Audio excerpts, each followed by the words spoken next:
Momen haru ketika suami melepaskan istrinya dan mengembalikannya ke orang tuanya. Bahtera rumah tangga terkadang tidak selamanya bisa bertahan. Terdapat beberapa masalah yang harus berakhir dengan perpisahan. Seperti pria yang memakai baju hitam ini, istrinya meminta untuk pisah dari dirinya. Pria tersebut tampak menangis sedih ketika detik-detik dia memulangkan istrinya ke orang tuanya. Pria tersebut bersalaman dengan ayah mertuanya dengan wajah yang sedih. Tampak dalam video, ibu mertuanya juga sedih menyaksikan akhir dari hubungan anaknya. Ibu mertuanya langsung memeluk menantunya dengan cukup erat. Tampaknya ibu mertuanya masih sayang dengan menantunya itu. Kakak dari pria tersebut sempat bertanya ke iparnya tentang masalah apa yang terjadi. Iparnya menjawab bahwa keluarga pria tersebut tidak salah dan tidak ada kurangnya. Tampak pada momen perpisahan tersebut, dua keluarga besar menangis sedih. Mereka seakan tidak rela takdirnya harus berpisah.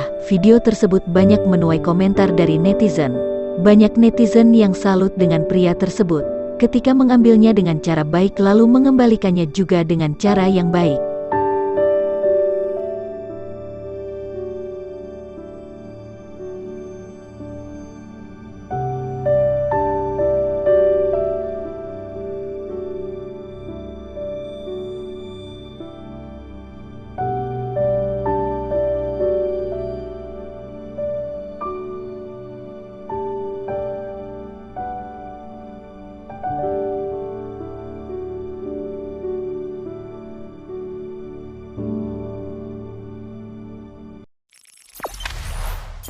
Jangan lupa subscribe, share, komen, dan like ya.